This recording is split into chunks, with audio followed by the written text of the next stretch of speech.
सत श्री अकाल जी, मैं योगिता शर्मा ते तुसी देख रहे हो विजन 1469। मनुख की जिंदगी दो पहलुओं ते आधारित है, सुख ते दुख। सुख आंदा है तो दुख जांदा है, दुख आंदा है तो सुख जांदा है। मनुख हमेशा ही सुखां लई सौ यतन करता है, पर फिर भी साडी जिंदगी च जिहड़ा दुख आ जांदा है। सो इसे बारे विचार करन लई अज साडे नाल मौजूद ने डॉक्टर गुरदेव सिंह जी। सो आओ सब तो पहले इन्हां दा स्वागत करते हैं। डॉक्टर साहब थोड़ा बहुत बहुत स्वागत है। सत श्री अकाल जी। डॉक्टर साहब की है सुख दुख? जिंदगी दे विच हमेशा ही मनुख है जिहड़ा सुखां दी भाल च रहिंदा है। उन्होंने हमेशा मतलब जिन्ने भी उहदे काम ने वो करदा है सिर्फ सुख पाने लई, है ना। ते फिर भी साडी जिंदगी च दुख आ जांदा है। की है सुख दुख? सुख दुख ਜਿਹੜੇ ਹੈਗੇ ਨੇ, ਜਦੋਂ ਅਸੀਂ ਸੁਖ ਭਾਲਦੇ ਆ ਜੀ ਤੇ ਸੁਖ ਹੀ ਸਾਡੇ ਨਾਲ ਜਿਹੜੇ ਉਹ ਦੁੱਖ ਲੈ ਕੇ ਆ ਜਾਂਦੇ ਨੇ ਜੀ। ਦੇਖੋ ਗੁਰਬਾਣੀ 'ਚ ਇੱਕ ਸ਼ਬਦ ਹੈ, ਯਤਨ ਬਹੁਤ ਸੁਖ ਕੇ ਕੀਏ ਦੁੱਖ ਕੋ ਕਿਉ ਨਾ ਕੋਈ। ਦੇਖੋ ਇਨਸਾਨ ਸ਼ੁਰੂ ਤੋਂ ਲੈ ਕੇ ਸੁਖ ਲਈ ਯਤਨ ਕਰਦਾ ਹੈ, ਅਰਦਾਸਾਂ ਕਰਦਾ ਹੈ, ਬੇਨਤੀ ਕਰਦਾ ਹੈ, ਗੁਰਦੁਆਰੇ ਮੰਦਿਰਾਂ ਮਸਜਿਦਾਂ 'ਚ ਜਾਂਦਾ ਹੈ, ਕੰਮ ਕਰਦਾ ਹੈ ਵੀ ਮੈਨੂੰ ਸੁਖ ਹੋਵੇ, ਪਰ ਫਿਰ ਵੀ ਇਨਸਾਨ ਜਿਹੜਾ ਹੈਗਾ ਉਹਨੂੰ ਦੁੱਖ ਜਿਹੜੇ ਆ ਘੇਰ ਲੈਂਦੇ ਨੇ। ਇਹ ਦੁੱਖ ਸੁੱਖ ਦੀ ਜਿਹੜੀ ਕਹਾਣੀ ਹੈ ਨਾ, ਇਹਨੂੰ ਥੋੜਾ ਜਿਹਾ ਸਮਝਣਾ ਪਏਗਾ। ਮੰਨ ਲਓ ਅਸੀਂ ਇੱਕ ਕਾਰ ਖਰੀਦਦੇ ਹਾਂ ਜੀ, ਮੈਂ ਇਹ ਇੱਕ ਆਮ ਉਦਾਹਰਨ ਹੈ, ਅਸੀਂ ਕਾਰ ਖਰੀਦਣੀ ਹੈ। ਉਹ ਕਾਰ ਖਰੀਦਣ ਲਈ ਅਸੀਂ ਇੱਕ ਪਹਿਲਾਂ ਉਹਦੇ ਵਾਸਤੇ ਕਮਾਈ ਕਰਦੇ ਹਾਂ। देखो सोचते हैं भी एक छोटी जी साडी कार होवे, है ना, तो वो कार असी किसी ना किसी तरीके नाल खरीद लेंदे हैं। फिर साडे मन च हुंदा भी यार ये कार कोई होर बंदा ना लेके जावे साडे कोल, भी जे कोई होर बंदा लेके जाएगा जां उहनूं असीं ना किवें देनी, सानूं चिंता लग जांदी है, उहदी संभाल दी चिंता लग जांदी है। असल च वो एक चिणक पै जांदी है दुख वाली, साडे मन च चिंता जिहड़ी आ गई, दुख मतलब चिंतन करदा है भी नहीं यार इहदी संभाल किवें करनी है। मान लो उहनूं थोड़ा जिहा नुकसान हो गया, कार नूं किसी ने कर दिता, आप हो गया, तो उहदे नाल सानूं ज़्यादा वो नहीं रहिंदा भी कोई गल नहीं, गड्डियां जिहड़ियां चलदियां करदियां। पर जदों असीं वो कार कोई लै गया तो उहने उहदा नुकसान करता, सानूं बहुत दुख हो जाएगा उस चीज़ का। तो वो फिर उहनूं हुण जे कार चीज़ तो खरीद ली है, उहनूं मेनटेन रखण वास्ते कई तरह के खर्चे जिहड़े असीं सेड़ लैंदे आ। सो इस तरह पहलां वो लई तां कार सुख वास्ते सी, पर ਉਹਦੇ ਨਾਲ ਸਾਡੇ ਨਾਲ ਜਿਹੜੇ ਇਹ ਛੁਪੇ ਹੋਏ ਜਿਹੜੇ ਹੈ ਦੁੱਖ ਜਿਹੜੇ ਨਾਲ ਜਿਹੜੇ ਉਹ ਆ ਜਾਂਦੇ ਨੇ। ਕੋਈ ਵੀ ਦੇਖੋ ਇਹ ਜਦੋਂ ਬਚਪਨ ਤੋਂ ਲੈ ਕੇ ਸਾਡੇ ਇਹ ਸਰਕਲ ਜਿਹੜਾ ਦੁੱਖਾਂ ਦਾ ਸੁੱਖਾਂ ਦਾ ਸਰਕਲ ਜਿਹੜਾ ਹੈ ਚੱਲਿਆ ਨਾ। ਦੇਖੋ ਜੇ ਦੁੱਖ ਨਹੀਂ ਨਾ ਹੈਗੇ ਤਾਂ ਸੁੱਖ ਦੀ ਕੋਈ ਕੀਮਤ ਨਹੀਂ ਹੈਗੀ। ਸੁੱਖ ਤਾਂ ਹੀ ਸੁੱਖ ਹੈ ਜੇ ਦੁੱਖ ਹੈਗਾ। ਇੱਕ ਉਹ ਪੈਰਾਮੀਟਰ ਹੈ ਵੀ ਦੁੱਖ ਜਿਹੜਾ ਹੈਗਾ, ਜੇ ਦੁੱਖ ਆਉਂਦਾ ਉਹਦੇ ਬਾਅਦ ਸੁੱਖ ਦਾ ਅਹਿਸਾਸ ਜਿਹੜਾ ਹੈਗਾ ਉਹ ਤਾਂ ਸਾਨੂੰ ਸੁਖੀ ਕਰਦਾ, ਮਨ ਨੂੰ ਸ਼ਾਂਤੀ ਦਿੰਦਾ ਹੈ। ਅਗਰ ਜੇ ਦੁੱਖ ਹੀ ਨਾ ਹੈਗਾ ਤਾਂ ਸੁੱਖ ਦੀ ਕੋਈ ਵੈਲਿਊ ਨਹੀਂ।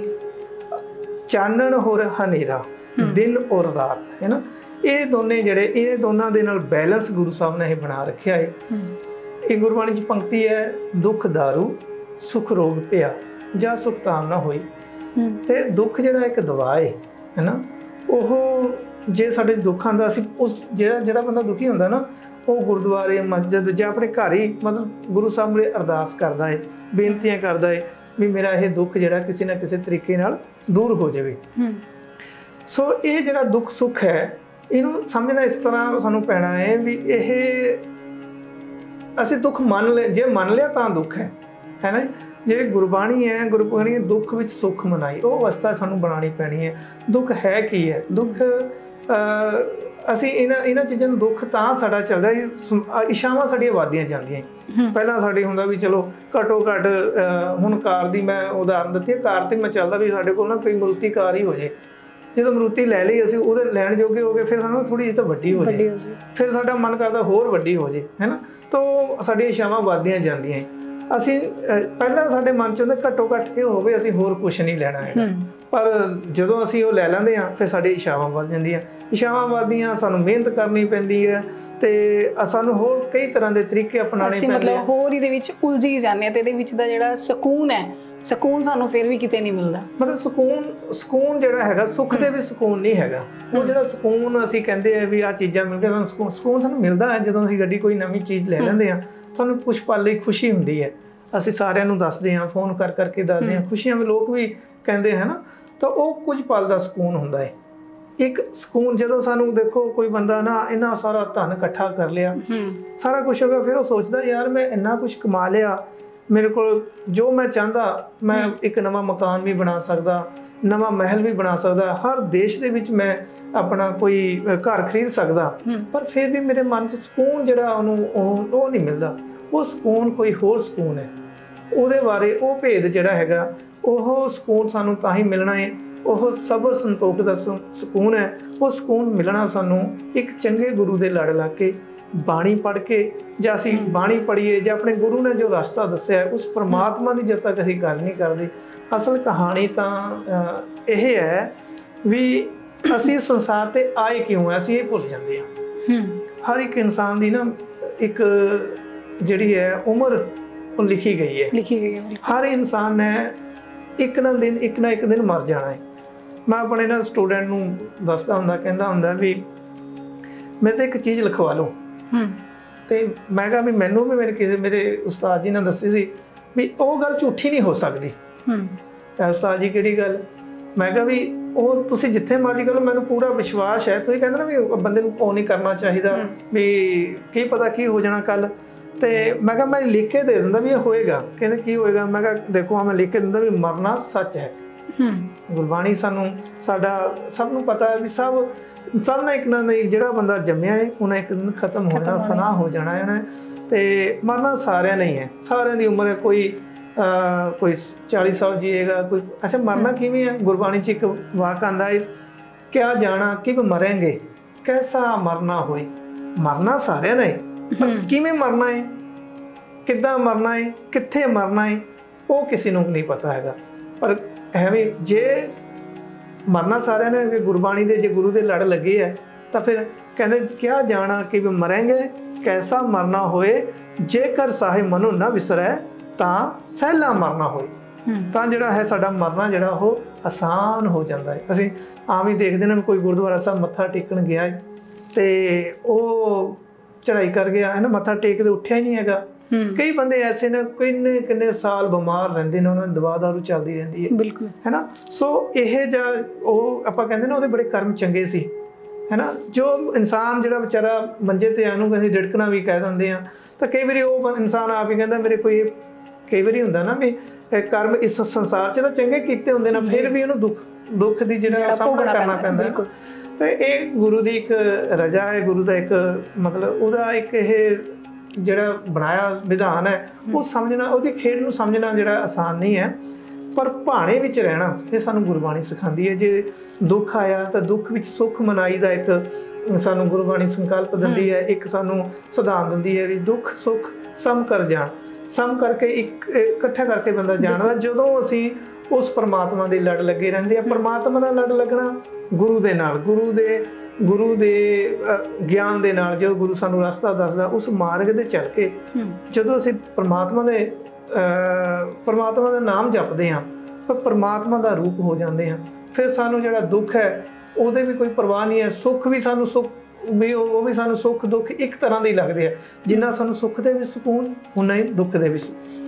ਪਰ ਡਾਕਟਰ ਸਾਹਿਬ ਇੱਥੇ ਇੱਕ ਗੱਲ ਆਉਂਦੀ ਹੈ ਵੀ ਜਿਨ੍ਹਾਂ ਕੋਲ ਤਾਂ ਦੇਖੋ ਮਾਇਆ ਹੈ ਨਾ, ਵੀ ਉਹ ਤਾਂ ਮਤਲਬ ਸੁੱਖ ਦਾ ਚਲੋ ਮੰਨ ਲਿਆ ਵੀ ਸ਼ੁਕਰਾਨਾ ਰੱਬ ਦਾ ਕਰ ਰਹੇ ਨੇ ਤੇ ਖੁਸ਼ ਨੇ, ਹੈ ਨਾ, ਉਸ ਜ਼ਿੰਦਗੀ ਦੇ ਵਿੱਚ। ਲੇਕਿਨ ਇੱਕ ਗਰਾਊਂਡ ਲੈਵਲ ਤੇ ਗੱਲ ਕਰੀਏ ਤਾਂ ਜਿਹੜਾ ਗਰੀਬ ਵਿਅਕਤੀ ਹੈ ਨਾ, ਜਿਹਦਾ ਬਿਲਕੁਲ ਹੀ ਗਰੀਬ ਹੈਗਾ, ਉਹ ਰੋਜ਼ ਮੰਦਰ ਗੁਰਦੁਆਰੇ ਮਸਜਿਦ ਜਾ ਰਿਹਾ ਪਰ ਉਹਦੀ ਜ਼ਿੰਦਗੀ 'ਚ ਬਦਲਾਅ ਵੀ ਨਹੀਂ ਆਉਂਦਾ, ਹੈ ਨਾ। ਇੱਕ ਨਾ ਇੱਕ ਦਿਨ ਉਹਦਾ ਵਿਸ਼ਵਾਸ ਹੈ ਜਿਹੜਾ ਉਹ ਡੋਲ ਜਾਂਦਾ ਹੈ ਕਿ ਪਰਮਾਤਮਾ ਤੂੰ ਮੇਰੀ ਸੁਣਦਾ ਹੀ ਨਹੀਂ, ਮੈਂ ਤੇਰੇ ਅੱਗੇ ਕਿੰਨੀਆਂ ਅਰਦਾਸਾਂ ਕਰੀਆਂ ਨੇ। ਤੇ ਉਹਦੇ ਬਰਾਬਰ ਹੀ ਜੇ ਕੋਈ ਦੂਜਾ ਨਾਸਤਕ ਹੁੰਦਾ ਹੈ, ਉਹਦੀ ਜ਼ਿੰਦਗੀ ਇੰਨੀ ਵਧੀਆ ਹੁੰਦੀ ਹੈ, ਉਹ ਫਿਰ ਵਿਸ਼ਵਾਸ ਡੋਲਦਾ। ਕਿਵੇਂ ਵਿਸ਼ਵਾਸ ਬਣਾ ਕੇ ਰੱਖੇ ਵੀ ਨਹੀਂ? ਇਹ ਮੈਂ ਤੁਹਾਡੀ ਗੱਲ ਆਮ ਹੀ ਅਸੀਂ ਗੱਲਾਂ ਕਰਦੇ ਹਾਂ, ਆਮ ਦੇਖ ਵੀ ਦੇ ਵੀ ਹਾਂ ਵੀ ਉਹ ਬੰਦਾ ਕਿੰਨਾ ਨਿਤਨੇਮੀ ਹੈ ਤੇ ਫਿਰ ਵੀ ਘਰ ਦੇ ਵਿੱਚ ਗਰੀਬੀ ਹੈ ਨਾ। ਉਹ ਬੰਦਿਆਂ ਦਾ ਕਦੇ ਸੁਣਿਆ ਨਹੀਂ ਹੈਗਾ। ਜਿੱਦਾਂ ਤੁਸੀਂ ਕਹਿ ਰਹੇ ਹੋ ਵੀ ਉਹ ਬੰਦਾ ਹੋ ਸਕਦਾ ਉਹਦੇ ਮਨ 'ਚ ਵੀ ਆਉਂਦਾ ਵੀ ਪਰਮਾਤਮਾ ਨੇ ਗਰੀਬ ਕਿਉਂ ਰੱਖਿਆ, ਹੈ ਨਾ। ਬਿਲਕੁਲ। ਪਰ ਫਿਰ ਵੀ ਇੱਕ ਮੈਨੂੰ ਛੋਟੀ ਜਿਹੀ ਕਹਾਣੀ ਮੇਰੇ ਦਾਦਾ ਜੀ ਮੈਨੂੰ ਦੱਸਦੇ ਹੁੰਦੇ ਸੀ। ਅਸੀਂ ਸਵਾਲ ਕਰ ਦੇਣਾ ਵੀ ਗੁਰਦੁਆਰਾ ਸਾਹਿਬ ਜਾਂਦੇ ਹਾਂ ਤਾਂ ਉਹ ਕਹਿੰਦੇ ਸੁੱਖ ਮਿਲੇਗਾ ਜਾਂ ਕਿਵੇਂ ਆ। ਅਸੀਂ ਕਹਿੰਦੇ ਵੀ ਉਹ ਬੰਦਾ ਤਾਂ ਫਲਾਣਾ ਦਾ ਸ਼ਰਾਬ ਬੜਾ ਪੀਂਦਾ ਹੈ ਨਾ, ਤੇ ਉਹ ਫਲਾਣਾ ਬੰਦਾ ਨਿਤਨੇਮੀ ਬੜਾ ਤਾਂ ਉਹ ਬੜਾ ਗਰੀਬ ਆ, ਉਹ ਬੜੇ ਅਮੀਰ ਨੇ।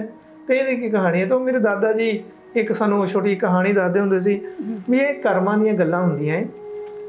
ਦੇਖੋ ਵੀ ਇੱਕ ਉਹਨਾਂ ਨੇ ਇੱਕ ਕਹਾਣੀ ਦੱਸੀ ਵੀ 2 ਬੰਦੇ ਸੀ ਪਿੰਡ ਦੇ ਵਿੱਚ ਤੇ ਇੱਕ ਰੋਜ਼ ਸ਼ਰਾਬੀ ਕਬਾਬੀ ਸੀ ਹੈ ਨਾ। ਤੇ ਉਹ ਜਦੋਂ ਵੀ ਨਾ ਜਾਣਾ ਸ਼ਰਾਬ ਪੀਣ ਜਾਣਾ ਜਾਂ ਕਿਵੇਂ ਵੀ ਜਾਣਾ ਤੇ ਉਹਨੂੰ ਕੁਝ ਨਾ ਕੁਝ ਰਸਤੇ ਦੇ ਵਿੱਚੋਂ ਜਾਂ ਉਹਦਾ ਮਿਲ ਜਾਣਾ ਉਹਨੂੰ ਹੈ ਨਾ। ਤੇ ਦੂਸਰਾ ਜਿਹੜਾ ਬੰਦਾ ਸੀ ਉਹ ਜਿਹੜਾ ਬੰਦਾ ਉਹ ਹਰ ਰੋਜ਼ ਗੁਰੂ ਘਰ ਜਾਂਦਾ ਸੀ ਤੇ ਮੰਦਰ ਮਸਜਿਦ ਜਿੱਥੇ ਵੀ ਆਪਣਾ ਉਹ ਰੱਬ ਨੂੰ ਇਸ਼ਟ ਨੂੰ ਪੂਜਦਾ ਸੀ, ਪਰ ਫਿਰ ਵੀ ਉਹਦੇ ਦੁੱਖ ਜਿਹੜੇ ਘੱਟ ਨਹੀਂ ਹੋ ਪਾ ਰਹੇ ਸੀ ਹੈ ਨਾ। ਤੇ ਕੀ ਹੋਇਆ ਕਿ ਉਹਦਾ ਮਨ ਵੀ ਡੋਲ ਗਿਆ ਜੀ, ਉਸ ਬੰਦੇ ਦਾ ਮਨ ਵੀ ਡੋਲ ਗਿਆ। ਤੇ ਉਹ ਜਦੋਂ ਮਨ 'ਚ ਸੋਚ ਰਿਹਾ ਸੀ ਵੀ ਮੇਰੇ ਨਾਲ ਇਦਾਂ ਕਿਉਂ, ਤਾਂ ਕੋਈ ਭਲਾ ਪੁਰਸ਼ ਜਾਂਦਾ ਸੀ ਕਿਉਂਕਿ ਰੱਬ ਦੀ ਖੇਡ ਹੈ ਤੇ ਉਹ ਕਿਸੇ ਨਾ ਕਿਸੇ ਤਰੀਕੇ ਨਾਲ ਮੈਸੇਜ ਜਿਹੜਾ ਉਹ ਪਹੁੰਚਾ ਦਿੰਦਾ ਹੈ। ਤੇ ਉਹ ਬੰਦਾ ਉਹਨੂੰ ਕਹਿੰਦਾ ਵੀ ਤੂੰ ਨਾ ਇਦਾਂ ਨਾ ਸੋਚ, ਤੇਰਾ ਅਕੀਦਾ ਆਪਣੇ ਗੁਰੂ ਤੇ ਪੂਰਾ ਉਹਨੂੰ ਰੱਖ, ਤੇਰੇ ਹੁਣ ਦਿਨ ਬਦਲਣ ਵਾਲੇ ਹੈ ਜੀ। ਇਹ ਕਰਮਾਂ ਦੀ ਖੇਡ ਹੈ। ਇੱਕ ਜਿਹੜਾ ਬੈਂਕ ਬੈਲੈਂਸ ਹੈ ਤੇਰਾ ਕਰਮਾਂ ਦਾ, ਜਿਹੜਾ ਪਿਛਲੇ ਕਰਮ ਸੀ ਤੇਰੇ ਜਿਹੜੇ ਉਹਦੇ ਨਾਲ ਤਾਂ ਇੰਨੇ ਕੁ ਔਗੁਣ ਸੀ ਤੇਰੇ ਵੀ ਉਹ ਹੁਣ ਘਟਦੇ ਤੂੰ ਹੁਣ ਜਿਹੜੀ ਤਪੱਸਿਆ ਕਰ ਰਿਹਾ, ਹੁਣ ਤੂੰ ਗੁਰੂ ਘਰ ਜਿਹੜਾ ਜਾ ਰਿਹਾ ਉਹਦੇ ਨਾਲ ਉਹ ਤਪੱਸਿਆ ਨਾਲ ਤੇਰਾ ਉਹ ਕਰਮ ਹੈ ਜਿਹੜੇ ਉਹ ਜਿਹੜੇ ਹੈਗੇ ਆ ਘਟ ਰਹੇ ਨੇ ਉਹ ਹੈ ਨਾ। ਹੁਣ ਤੂੰ ਤੇਰਾ ਜਿਹੜਾ ਚੰਗੇ ਕਰਮਾਂ ਦਾ ਜਿਹੜਾ ਉਹ ਹੈ ਉਹ ਬੈਂਕ ਬੈਲੈਂਸ ਬਣਦਾ ਜਾ ਰਿਹਾ, ਜਦੋਂ ਕਿ ਜਿਹੜਾ ਉਹ ਦੂਸਰਾ ਬੰਦਾ ਹੈ ਵੀ ਉਹਦਾ ਕਰਮ ਚੰਗੇ ਸੀ ਤੇ ਉਹਨੇ ਪਿਛਲੇ ਚੰਗੇ ਕਰਮ ਕੀਤੇ ਸੀ, ਉਹ ਪਿਛਲੇ ਕਰਮਾਂ ਦਾ ਖਾ ਰਿਹਾ। ਤੇ ਇਸ ਕਰਕੇ ਤੂੰ ਚਿੰਤਾ ਨਾ ਕਰ ਵੀ ਗੁਰੂ ਤੇ ਆਪਣਾ ਆਊਟ ਆਸਰਾ ਤੱਕਦਾ ਰੱਖ ਆਪਣਾ ਪੂਰਾ।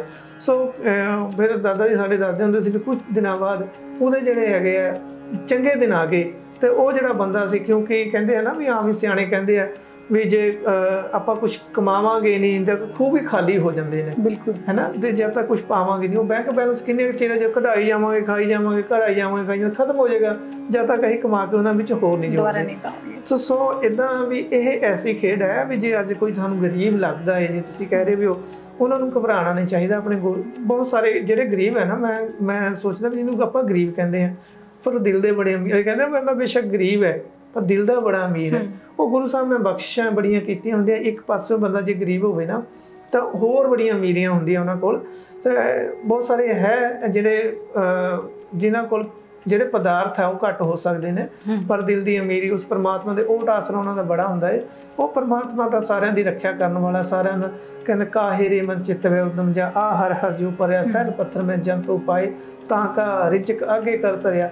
ਉਹ ਪਰਮਾਤਮਾ ਸਾਰਿਆਂ ਦਾ ਰਿਜਕ ਬਣਾਈ ਰੱਖਿਆ ਉਹਨਾਂ ਨੇ, ਤਾਂ ਸਾਨੂੰ ਚਿੰਤਾ ਨਹੀਂ ਕਰਨੀ ਚਾਹੀਦੀ ਤੇ ਉਹਦੇ ਤੇ ਓਟ ਆਸਰਾ ਸਾਡਾ ਪੂਰਾ ਰਹਿਣਾ ਚਾਹੀਦਾ, ਰੱਖਣਾ ਚਾਹੀਦਾ ਸਾਨੂੰ। ਤੇ ਸਾਰੇ ਜਿਹੜੇ ਹੈਗੇ ਇਹ ਜਿਹੜੇ ਦੁੱਖ ਸੁੱਖ ਦੀ ਜਿਹੜੀ ਕਹਾਣੀ ਹੈ ਉਹ ਫਿਰ ਮਹਿਸੂਸ ਹੀ ਨਹੀਂ ਹੁੰਦੀ। ਮਤਲਬ ਕਿਤੇ ਨਾ ਕਿਤੇ ਅਸੀਂ ਜਿਹੜਾ ਆਪਣਾ ਸੁੱਖ ਦੁੱਖ ਹੈ ਨਾ ਨੂੰ ਹੋਰ ਤਰੀਕੇ ਨਾਲ ਹੀ ਦੇਖਣਾ ਸ਼ੁਰੂ ਕਰਤਾ। ਸੁੱਖ ਅਸੀਂ ਕਿਸੇ ਹੋਰ ਚੀਜ਼ਾਂ 'ਚ ਪਾਲਣ ਲੱਗੇ ਹਾਂ। ਤੁਹਾਡੇ ਕਹਿਣ ਦਾ ਮਤਲਬ ਇਹ ਹੈ?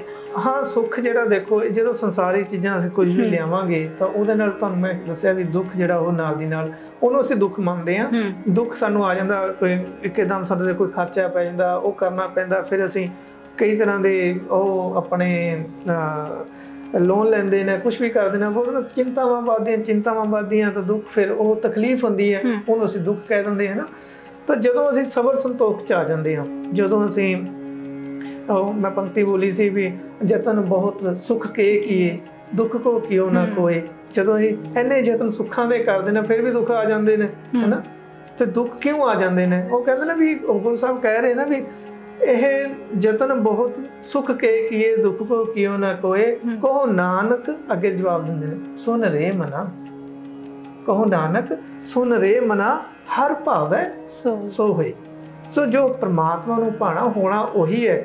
ਪਰਮਾਤਮਾ ਨੂੰ ਕਿਵੇਂ ਭਾਵੇ ਤੁਹਾਡੇ ਹੱਥ 'ਚ ਹੈ। ਤੁਸੀਂ ਉਹਦੇ ਮੂਹਰੇ ਅਰਦਾਸ ਕਰੋ, ਉਹਦਾ ਨਾਮ ਜਪੋ, ਉਹਨੂੰ 24 ਘੰਟੇ ਧਿਆਓ, ਉਹਨੂੰ ਯਾਦ ਰੱਖੋ, ਸਿਮਰਤੀ 'ਚ ਰੱਖੋ। ਬਸ ਫਿਰ ਜਦੋਂ ਇਹੋ ਜਿਹੀ ਅਵਸਥਾ ਬਣ ਗਈ ਨਾ, ਫਿਰ ਉਹ ਇਹ ਦੁੱਖ ਸੁੱਖ ਦੀ ਕਹਾਣੀ ਜਿਹੜੀ ਬਿਲਕੁਲ ਆਸਾਨ ਲੱਗਣੀ ਹੈ ਨਾ। ਫਿਰ ਤੇਰਾ ਭਾਣਾ ਮਿੱਠਾ, ਤੇਰੀ ਉਹਦੀ ਰਜ਼ਾ 'ਚ ਰਹਿਣਾ ਆ ਗਿਆ। ਫਿਰ ਇਹ ਜਿਹੜੇ ਹੈ ਨਾ ਸਾਰੇ ਮਹਿਲ ਮਨਾਰੇ ਜਿਹੜੇ ਹੈਗੇ ਆ ਸਾਰੇ ਫਿਰ ਕਹਿੰਦਾ ਨਵ ਨਿਧੀ 18 ਸਿੱਧੀ ਪਿੱਛੇ ਲੱਗੇ ਫਿਰ ਤਾਂ ਉਹ ਬਰਕਤਾਂ ਹੀ ਬਰਕਤਾਂ ਹੋ ਜਾਂਦੀਆਂ ਨੇ ਜੀ। ਮਤਲਬ ਜਦੋਂ ਵੀ ਤੁਹਾਡੇ ਕੋਲ ਜੇ ਐਸ਼ੋ ਆਰਾਮ ਹੈਗਾ ਤਾਂ ਉਹ ਪਰਮਾਤਮਾ ਦਾ ਹਮੇਸ਼ਾ ਸ਼ੁਕਰਾਨਾ ਕਰਨਾ ਚਾਹੀਦਾ ਤੇ ਦੁੱਖ ਵੇਲੇ ਹਮੇਸ਼ਾ ਅਰਦਾਸ ਕਰਦੇ। ਇੱਕ ਚੀਜ਼ ਹੋਰ ਜਿਹੜੀ ਮੇਰੇ ਮਨ 'ਚ ਨਾ ਖਟਕੀ ਜਾਂਦੀ ਹੁੰਦੀ ਹੈ ਵੀ ਜਦੋਂ ਤਾਂ ਸਾਡੀ ਗਰੀਬੀ ਹੁੰਦੀ ਹੈ ਹੈਨਾ, ਉਦੋਂ ਤਾਂ ਸਾਡਾ ਉਹ ਨਿਤਨੇਮ ਰਹਿੰਦਾ ਵੀ ਅਸੀਂ ਰੱਬ ਕੋਲ ਜਾਣਾ ਹੈ, ਅਰਦਾਸ ਕਰਨੀ ਹੈ, ਮੰਦਿਰ ਗੁਰਦੁਆਰੇ ਜਿੱਥੇ ਵੀ ਅਸੀਂ ਜਿਹੜੇ ਇਸ ਨੂੰ ਮੰਨਦੇ ਹਾਂ ਰੈਗੂਲਰ ਜਾਣਾ ਅਸੀਂ ਹੈਨਾ। ਪਰ ਜਿਵੇਂ ਸਾਡੇ ਕੋਲ ਸੁੱਖ ਆਂਦਾ ਹੈ ਅਸੀਂ ਫਿਰ ਬਹਾਨੇ ਚ ਬਣਾਉਣੇ ਸ਼ੁਰੂ ਵੀ ਅੱਜ ਰਹਿ ਗਿਆ ਚਲ ਕੋਈ ਗੱਲ ਨਹੀਂ ਕੱਲ ਸਹੀ ਪਰਸੋਂ ਇੱਕ ਦੂਰ ਕਿਉਂ ਹੋ ਜਾਂਦੇ ਆ ਸੁੱਖਾਂ ਦੇ ਅਸੀਂ। ਮੈਂ ਤੁਹਾਨੂੰ ਆਪਾਂ ਗੁਰਬਾਣੀ ਤੋਂ ਹੀ ਪੁੱਛ ਲੈਂਦੇ ਆ, ਗੁਰਬਾਣੀ ਸਾਡਾ ਜੇ ਮਾਰਗਦਰਸ਼ਨ ਕਰਦੀ ਇਹਦੇ ਚ ਵੀ ਦੁੱਖ ਦਾਰੂ ਸੁੱਖ ਰੋਗ ਪਿਆ। ਸੁੱਖ ਰੋਗ ਹੈ ਦੁੱਖਾਂ ਦਾ, ਮਤਲਬ ਸੁੱਖ ਦੇ ਨਾਲ ਜਿਹੜਾ ਸੁੱਖ ਆ ਜਾਂਦਾ ਨਾ ਅਸੀਂ ਪਰਮਾਤਮਾ ਤੋਂ ਦੂਰ ਹੋ ਜਾਂਦੇ ਆ, ਹੈਨਾ। ਸੁੱਖ ਆ ਗਏ ਸਾਡੀ ਬਿਰਤੀ ਬਦਲ ਜਾਂਦੀ ਹੈ। ਜਦੋਂ ਦੁੱਖ ਹੁੰਦਾ ਹੈ ਦੁੱਖ ਦੇ ਵਿੱਚ ਅਸੀਂ ਪਰਮਾਤਮਾ ਨੂੰ ਹੋਰ ਯਾਦ ਕਰਦੇ ਹਾਂ। ਕਹਿੰਦੇ ਬਿਰਹਾ ਆਖੀ ਹੈ ਬਿਰਹਾ ਤੂੰ ਸੁਲਤਾਨ, ਜਿਤ ਤਨ ਬਿਰਹੋ ਨਾ ਉਪਜੈ ਸੇ ਤਨ ਜਾਣ ਮਸਾਨ। ਸੋ ਦੁੱਖ ਜਿਹੜੀ ਹੈ ਇੱਕ ਦਵਾ ਇੱਕ ਦਾਰੂ ਐਸੀ ਜਿਹੜਾ ਪਰਮਾਤਮਾ ਨਾਲ ਸਾਨੂੰ ਨੇੜੇ ਲੈ ਕੇ ਜਾਂਦੀ ਹੈ। ਮੈਨੂੰ ਤਾਂ ਲੱਗਦਾ ਵੀ ਸਾਨੂੰ ਸਾਰਿਆਂ ਨੂੰ ਨਾ ਇੱਕ ਇਸ ਅਵਸਥਾ 'ਚ, ਕਿਉਂਕਿ ਅਸਲ 'ਚ ਸਾਡਾ ਮਕਸਦ ਕੀ ਹੈ ਨਾ, ਮਕਸਦ ਸਾਡਾ ਸੰਸਾਰ ਦੇ ਵਿੱਚ ਆਇਆ ਮਕਸਦ ਸਾਡਾ ਇਹੀ ਹੈ, ਇਹ ਜਨਮਾਂ ਜਨਮਾਂਤਰਾਂ ਦਾ ਜਿਹੜਾ ਗੇੜ ਹੈ ਇਹ ਤੋਂ ਨਿਕਲ ਕੇ ਉਸ ਪਰਮਾਤਮਾ ਦੀ ਜੋਤ ਦੇ ਵਿੱਚ ਲੀਨ ਹੋ ਜਾਣਾ।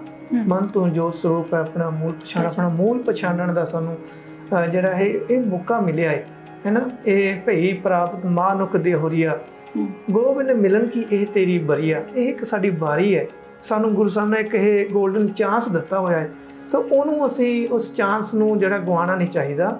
ਤੇ ਇਹ ਦੇਹੀ ਜਿਹੜੀ ਮਿਲੀ ਹੈ ਨਾ ਇਹ ਬੜੀ ਤਪੱਸਿਆ ਨਾਲ, ਜਿੱਦਾਂ ਗੁਰਬਾਣੀ ਚ ਹੈ ਨਾ ਵੀ ਇਸ ਦੇਹੀ ਕੋ ਸਿਮਰੈ ਦੇਵ ਸੋ ਦੇਹੀ ਭਜ ਹਰ ਕੀ ਸੇਵ। ਸੋ ਦੇਹੀ ਇਹ ਜਿਹੜੀ ਮਿਲੀ ਹੈ ਨਾ ਇਹਦੇ ਰਾਹੀਂ ਹੀ ਅਸੀਂ ਪਰਮਾਤਮਾ ਨੂੰ ਮਿਲ ਸਕਦੇ ਹਾਂ। ਜੇ ਅਸੀਂ ਇਹ ਸਮਾਂ ਖੁੰਝਾ ਲਿਆ ਫਿਰ ਅਸੀਂ ਪਤਾ ਨਹੀਂ ਕਦੋਂ ਫਿਰ ਸਾਡੀ ਵਾਰੀ ਆਏਗੀ, ਫਿਰ ਇਹ ਸਾਨੂੰ ਬਰੀਆ ਮਿਲੇਗੀ, ਇਹ ਦੇਹੀ ਮਿਲੇਗੀ, ਫਿਰ ਅਸੀਂ ਉਹ ਨਾਮ ਜਪਾਂਗੇ। ਸੋ ਨਾਮ ਜਪਣਾ ਜਿਹੜਾ ਹੈਗਾ ਉਹ ਕੋਈ ਔਖਾ ਨਹੀਂ ਹੈਗਾ। ਜੇ ਸੌਖਾ ਨਹੀਂ ਹੈ ਨਾ ਤਾਂ ਔਖਾ ਵੀ ਨਹੀਂ ਹੈ। ਤਾਂ ਔਖਾ ਵੀ ਨਹੀਂ ਹੈ। ਉਹ ਕਿ ਗੁਰਬਾਣੀ ਨੇ ਤਾਂ ਬੜਾ ਸੌਖਾ ਦੱਸਿਆ ਵੀ ਉੜਦਿਆਂ ਬਹਿੰਦਿਆਂ ਹਰ ਵੇਲੇ ਉਹਨੂੰ ਯਾਦ ਰੱਖਣਾ, ਉਹਦੀ ਰਜਾ ਦੇ ਵਿੱਚ ਉਹਨੂੰ ਆਪਣੀ ਸਿਮਰਤੀ ਵਿੱਚ ਰੱਖ ਕੇ ਆਪਣੇ ਕਾਰ ਵਿਹਾਰ ਕਰੋ, ਸਾਰੇ ਕਰੋ। ਦੇਖੋ ਗੁਰਬਾਣੀ ਚ ਇੱਕ ਘੜੀ ਆਧੀ ਹੁਤੇ ਆਦ, ਇੱਕ ਘੜੀ ਹੈ ਨਾ ਉਹ ਤੋਂ ਵੀ ਅੱਧੀ, ਉਹ ਤੋਂ ਵੀ ਅੱਧੀ। ਇਸ ਘੜੀ ਦੇ ਵਿੱਚ ਜੇ ਕੀਤੇ ਹੋਏ ਨਾ ਉਹਦਾ ਵੀ ਲਾਭ ਮਿਲਦਾ ਸਾਨੂੰ ਜੀ, ਹੈ ਨਾ। ਤੇ ਅਸੀਂ ਉਹ ਘੜੀ ਜਿਹੜੀ ਹੈਗੀ ਹੈ ਨਾ, ਇੱਕ ਚਰਨ ਸ਼ਰਨ ਗੁਰ ਏਕ ਪੈਂਡਾ ਜਾਏ ਚੱਲ, ਇੱਕ ਕਦਮ ਸਾਨੂੰ ਚੁੱਕਣ ਦੀ ਲੋੜ ਹੈ। ਸਤਿਗੁਰ ਕੋਟ ਪੈਂਦਾ ਅੱਗੇ ਹੋਈ ਲੈ ਤਾਂ ਉਹ ਕਰੋੜਾਂ ਕਦਮ ਅੱਗੇ ਹੋ ਕੇ ਉਹ ਬੈਠਾ ਪਿਆ ਵੀ ਮੇਰਾ ਪਿਆਰਾ, ਮੇਰਾ ਗੁਰਸਿੱਖ, ਮੇਰਾ ਭਗਤ ਇੱਕ ਕਦਮ ਤਾਂ ਤੁਰੇ। ਤੇ ਜੇ ਇੱਕ ਕਦਮ ਤੋਂ ਤੁਰਦਾ ਹੈ ਤਾਂ ਉਹ ਕਰੋੜਾਂ ਕਦਮ ਅੱਗੇ ਹੋਏ ਲੇਤ ਹੈ। ਚਰਨ ਸ਼ਰਨ ਗੁਰ ਏਕ ਪੈਂਡਾ ਜਾਏ ਚੱਲ, ਸਤਿਗੁਰ ਕੋਟ ਪੈਂਡਾ ਅੱਗੇ ਹੋਏ ਲੇਤ ਹੈ। ਸੋ ਇਹ ਜਿਹੜਾ ਦੁੱਖ ਸੁੱਖ ਵਾਲੀ ਗੱਲ ਹੈ ਨਾ ਇਹ ਉਦੋਂ ਹੀ ਖਤਮ ਹੋਣੀ ਹੈ ਜਦੋਂ ਅਸੀਂ ਗੁਰੂ ਦੇ ਮਾਰਗ ਨਾਲ, ਇੱਕ ਸੱਚੇ ਗੁਰੂ ਦੇ ਲੜ ਲੱਗ ਕੇ ਉਸ ਪਰਮਾਤਮਾ ਦੇ ਦਾ ਨਾਮ ਜਪ ਕੇ ਉਹਦੇ ਵਿੱਚ ਅਭੇਦਤਾ ਸਾਡੀ ਹੋ ਜਾਏਗੀ। ਫਿਰ ਸਾਨੂੰ ਇਹ ਦੁੱਖ ਸੁੱਖ ਦੀ ਜਿਹੜੀ ਕਹਾਣੀ ਹੈ, ਸਭ ਦੁੱਖ ਨਾ ਸੁੱਖ ਸਭ ਸੁੱਖੇ ਸੁੱਖ, ਆਨੰਦ ਹੀ ਆਨੰਦ, ਫਿਰ ਪਰਮ ਆਨੰਦ ਦੀ ਅਵਸਥਾ ਜਿਹੜੀ ਹੈ ਉਹ ਸਾਡੀ ਬਣ ਜਾਣੀ ਹੈ ਜੀ। ਬਸ ਸਾਨੂੰ ਸਭ ਕੁਝ ਪਤਾ ਹੀ ਹੁੰਦਾ ਹੈ, ਸਾਨੂੰ ਪਤਾ ਵੀ ਅਸੀਂ ਕਿਉਂ ਆਏ ਹਾਂ ਤੇ ਸਾਡਾ ਅਸਲ ਮਕਸਦ ਕੀ ਹੈ ਨਾ ਇੱਥੇ ਆਉਣ ਦਾ। ਪਰ ਫਿਰ ਵੀ ਬਸ ਇਹ ਮਟੀਰੀਅਲਿਸਟਿਕ ਵਰਡ 'ਚ ਅਸੀਂ ਉਲਝ ਕੇ ਰਹਿ ਜਾਂਦੇ ਹਾਂ, ਆਪਣੀ ਜ਼ਰੂਰਤਾਂ ਆਪਣੇ ਕਰਮ 'ਚ ਹੀ ਇੰਨਾ ਜ਼ਿਆਦਾ ਰੁੱਝ ਜਾਂਦੇ ਹਾਂ, ਕੰਮ ਕਾਰ ਸਾਡੀ ਇੱਛਾਵਾਂ ਇੰਨੀ ਜ਼ਿਆਦਾ ਸਾਡੇ ਤੇ ਭਾਰੂ ਹੋ ਜਾਂਦੀਆਂ ਨੇ ਕਿ ਅਸੀਂ ਜੋ ਕਰਨ ਆਏ ਉਹ ਭੁੱਲ ਹੀ ਜਾਂਦੇ ਹਾਂ ਜੋ ਅਸਲ ਦੇ ਵਿੱਚ। ਬਸ ਇਹੀ ਹੈ ਵੀ ਸਾਨੂੰ ਆਪਣਾ ਮੂਲ ਯਾਦ ਰੱਖਣਾ ਚਾਹੀਦਾ ਤੇ ਭੁੱਲਣਾ ਨਹੀਂ ਚਾਹੀਦਾ। ਤੇ ਇਹ ਸੰਸਾਰ ਦੀਆਂ ਜਿਹੜੀਆਂ ਚੀਜ਼ਾਂ ਸੰਸਾਰ ਦੇ ਵਿੱਚ ਪਰਮਾਤਮਾ ਨੇ ਭੇਜਿਆ, ਸਰੀਰ ਪੰਜ ਭੌਤਿਕ ਸਰੀਰ ਬਣਾਇਆ, ਇਹਦੀਆਂ ਜ਼ਰੂਰਤਾਂ ਹੈ। ਉਹ ਜ਼ਰੂਰਤਾਂ ਸਾਨੂੰ ਉਹਦੇ ਲਈ ਸਾਨੂੰ ਕਰਮ ਵੀ ਕਰਨਾ ਚਾਹੀਦਾ ਹੈ। ਦੇਖੋ ਗੁਰੂ ਨਾਨਕ ਪਾਤਸ਼ਾਹ ਨੇ 3 ਜਿਹੜੇ ਆ ਸਾਨੂੰ ਸਿਧਾਂਤ ਦਿੱਤੇ ਹੈ ਨਾ, ਕਿਰਤ ਕਰੋ, ਵੰਡ ਛਕੋ, ਨਾਮ ਜਪੋ, ਹੈ ਨਾ। ਤੇ ਕਿਰਤ ਵੀ ਕਰਨੀ ਚਾਹੀਦੀ ਹੈ, ਵੰਡ ਵੀ ਛਕਣਾ ਚਾਹੀਦਾ ਹੈ ਤੇ ਵੰਡ ਕੇ ਛਕਣਾ ਚਾਹੀਦਾ, ਫਿਰ ਨਾਮ ਜਪਣਾ। ਇਹ ਤਿੰਨੇ ਚੀਜ਼ਾਂ ਜਿਹੜੀਆਂ ਦੇਖੋ ਪੰਜ ਭੌਤਿਕ ਸਰੀਰ ਹੈ, ਇਹਨੂੰ ਸਾਹ ਦੀ ਵੀ ਲੋੜ ਹੈ, ਇਹਨਾਂ ਖਾਣੇ ਦੀ ਵੀ ਲੋੜ ਹੈ, ਇਹ ਸਾਰੇ ਚੀਜ਼ਾਂ ਦੀ ਜ਼ਰੂਰਤ ਹੈ। ਪਰ ਜਦੋਂ ਇਹ ਲੋੜ ਤੋਂ ਵੱਧ ਜਾਂਦੇ ਆ ਉਦੋਂ ਪ੍ਰੋਬਲਮ ਹੋ ਜਾਂਦੀ ਹੈ। ਤੇ ਬੜੇ ਸਾਰੇ ਇੱਥੇ ਤੁਸੀਂ ਦੇਖਣ ਸੰਸਾਰ ਦੇ ਵਿੱਚ ਐਸੇ ਇਨਸਾਨ ਹੈ ਜਿਨ੍ਹਾਂ ਕੋਲ ਇੰਨੀ ਕਮਾਇਆ ਕੋਈ ਅੰਤ ਨਹੀਂ ਹੈਗਾ। ਉਹ ਚਾਹਣ, ਜੇ ਸਾਡੇ ਹਿੰਦੁਸਤਾਨ ਦੇ ਵਿੱਚ ਐਸੇ ਲੋਕ ਬੈਠੇ ਨੇ ਵੀ ਉਹ ਚਾਹਣ ਮਿੰਟਾਂ ਦੇ ਵਿੱਚ ਸਾਰਿਆਂ ਦੀ ਗਰੀਬੀਆਂ ਦੂਰ ਕਰ ਸਕਦੇ ਨੇ। ਬਿਲਕੁਲ ਇੰਨਾ ਕਮਾਇਆ ਵੀ ਲੋਕ ਕਈ ਉਹਨਾਂ ਦੀਆਂ ਪੁਸ਼ਤਾਂ ਖਾ ਸਕਦੀਆਂ ਹਰ ਇੱਕ ਪਰਿਵਾਰ ਦੀਆਂ। ਪਰ ਉਹ ਉਹਨਾਂ ਦੇ ਵਿੱਚ ਇੱਕ ਐਸੀ ਲਾਲਸਾ ਜਿਹੜੀ ਪੈਦਾ ਹੋਈ ਹੈ ਵੀ ਉਹ ਵੱਧਦੇ ਜਾ ਰਹੇ ਨੇ। ਉਹਨਾਂ ਨੂੰ ਹੈ ਵੀ ਸੰਸਾਰ ਦੇ ਸਭ ਤੋਂ ਵੱਡੇ ਜਿਹੜੇ ਅਮੀਰ ਬਣਨਾ ਹੈ ਨਾ, ਤੇ ਉਹ ਲੱਗੇ ਹੈ। ਪਰ ਉਹਨਾਂ ਨੂੰ ਨਹੀਂ ਪਤਾ ਵੀ ਇੱਕ ਦਿਨ ਤੁਸੀਂ ਚਲੇ ਜਾਣਾ ਹੈ। ਮੌਤ ਉਹਨਾਂ ਦੀ ਵੀ ਲਿਖੀ ਹੋਈ ਹੈ। ਉਹਨਾਂ ਨੇ ਜੇ ਉਹ 60 ਨਹੀਂ ਤਾਂ 70 ਨਹੀਂ ਤਾਂ होर दवाइयां खा के 90 हो जाएंगे। ये दवाइयां दुवाइयां का कोई चक्कर नहीं है। गुरु साहब ने लिखा है भी तैं भाई 60 साल की उम्र तैनूं दित्ती, तू 60 साल बस मरण लिखाए मंडल में आए, लिखा के ना उतों फिर ही इस संसार दे विच आंदा है। सारिਆਂ ਦਾ लिखा, सारिਆਂ ने मरना है। एक छोटी जी मैं तुहानूं साखी सुना के मैं दसदा भी ਇਹ ਜਿਹੜਾ कैरों बादशाह सी जी, उन्होंने कारू भी कहते कैरो भी कहते हैं भी उन्होंने 40 गंज माया ਉਹਦੀ ਜਿਹੜੀ ਹੈ ਇਕੱਠੀ ਕੀਤੀ ਹੋਈ ਸੀ। ਇੱਕ ਗੰਜ ਜਿਹਦੀ ਗੱਲ ਕਰੀਏ ਕਹਿੰਦੇ ਆ ਵੀ ਉਹ ਇੱਕ ਤੀਰ ਸੱਜੇ ਚਲਾਓ, ਇੱਕ ਤੀਰ ਖੱਬੇ ਚਲਾਓ, ਇੱਕ ਸੈਂਟਰ ਤੋਂ ਇੱਕ ਪੂਰਬ ਪੱਛਮ ਚਾਰੇ ਪਾਸੇ ਨੂੰ ਚਲਾਓ। ਉਹਦਾ ਘੇਰਾ ਜਿੱਥੇ ਜਦੋਂ ਤੀਰ ਡਿੱਗ ਜਾਏ ਉਹਦਾ ਜਿੰਨਾ ਘੇਰਾ ਬਣ ਜਾਏਗਾ ਉਹਦੇ ਵਿੱਚ ਜਿੰਨੀ ਮਾਇਆ ਆਉਂਦੀ ਤਾਂ ਇੱਕ ਗੰਜ ਬਣਦਾ ਹੈ। ਤੇ ਉਹਦੇ ਕੋਲ 40 ਗੰਜ ਸੀ ਤੇ ਇੰਨੀ ਜ਼ਿਆਦਾ ਮਾਇਆ ਸੀ। ਕਿਤੇ ਵੀ ਲਿਖਿਆ ਜਾਂਦਾ ਵੀ ਉਹਦੇ ਖਜ਼ਾਨਿਆਂ ਦੀ ਜਿਹੜੀਆਂ ਚਾਬੀਆਂ ਸੀ ਨਾ ਕਿੰਨੀਆਂ ਹੀ ਹਜ਼ਾਰਾਂ ਖੱਚਰਾਂ ਦੇ ਉੱਪਰ ਉਹ ਟੰਗ ਕੇ ਮਤਲਬ ਲੱਗੀਆਂ ਹੋਈਆਂ ਸੀ ਵੀ ਇੰਨੇ ਖਜ਼ਾਨਾ ਸੀ ਉਹਦੇ ਕੋਲ।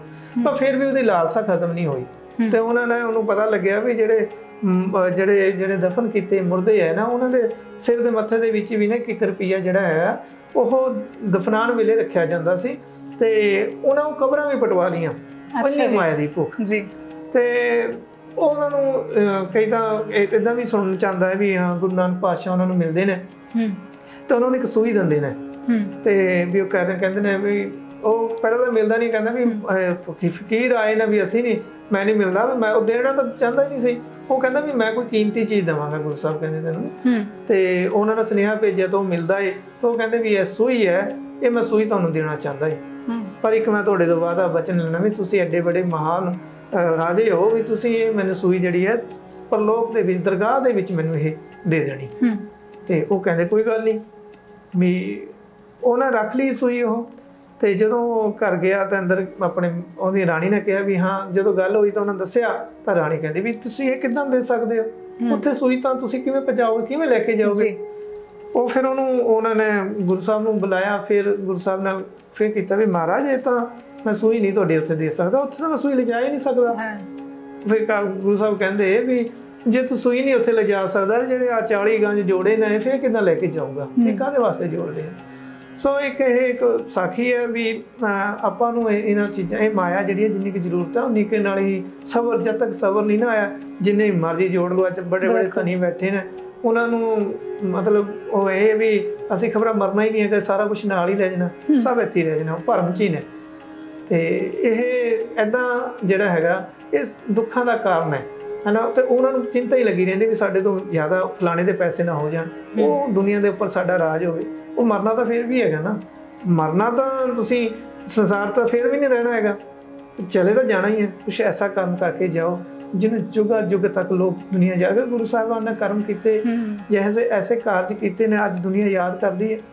ਛੋਟੇ ਬੱਚਿਆਂ ਨੇ ਸ਼ਹੀਦੀਆਂ ਦਿੱਤੀਆਂ ਹੈ ਨਾ, ਤਾਂ ਉਹਨਾਂ ਨੂੰ ਦੁਨੀਆ ਯਾਦ ਕਰਦੀ ਹੈ। ਜੀ ਉਹੀ ਹੈ ਨਾ ਸਰ ਵੀ ਜੀਣਾ ਜਿਹੜਾ ਉਹ ਝੂਠਾ ਹੈ ਤੇ ਮਰਨਾ ਸੱਚਾ ਹੈ। ਬਿਲਕੁਲ ਬਿਲਕੁਲ। ਸੋ ਗੱਲ ਇਹ ਹੈ ਵੀ ਸੁੱਖ ਵੇਲੇ ਸ਼ੁਕਰਾਨਾ ਤੇ ਦੁੱਖ ਵੇਲੇ ਅਰਦਾਸ ਤੇ ਹਰ ਵੇਲੇ ਜਿਹੜਾ ਸਿਮਰਨ ਕਰਦੇ ਰਹਿਣਾ ਚਾਹੀਦਾ ਸਾਨੂੰ।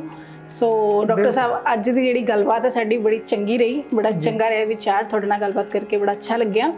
ਸੋ ਅਗਲੀ ਵਾਰ ਫਿਰ ਤੋਂ ਡਾਕਟਰ ਸਾਹਿਬ ਦੇ ਨਾਲ ਸਨਮੁਖ ਹੋਵਾਂਗੇ ਤੁਹਾਡੇ ਸਾਹਮਣੇ ਨਵੇਂ ਵਿਚਾਰ ਲੈ ਕੇ ਨਵੇਂ ਕਿਸੇ ਟੌਪਿਕ ਤੇ ਜੇਕਰ ਤੁਹਾਨੂੰ ਇਹ ਵਿਚਾਰ ਚੰਗੀ ਲੱਗੀ ਹੋਵੇ ਤਾਂ ਇਹਨੂੰ ਲਾਈਕ ਸ਼ੇਅਰ ਤੇ ਸਬਸਕ੍ਰਾਈਬ ਜ਼ਰੂਰ ਕਰੋ ਸਾਡੇ ਚੈਨਲ ਨੂੰ ਜੀ। ਤੇ ਜੇਕਰ ਕੋਈ ਸੁਝਾਅ ਹੈ ਤੁਹਾਡੇ ਕੋਲ ਤਾਂ ਸਾਨੂੰ ਸਾਡੇ ਕਮੈਂਟ ਬਾਕਸ 'ਚ ਜ਼ਰੂਰ ਦੱਸੋ। ਧੰਨਵਾਦ। ਵਿਜ਼ਨ 1469 ਚੈਨਲ ਨੂੰ ਲਾਈਕ ਸ਼ੇਅਰ ਤੇ ਸਬਸਕ੍ਰਾਈਬ ਕਰਨਾ ਨਾ ਭੁੱਲਣਾ। ਵਾਹਿਗੁਰੂ ਜੀ ਕਾ ਖਾਲਸਾ, ਵਾਹਿਗੁਰੂ ਜੀ ਕੀ ਫਤਿਹ।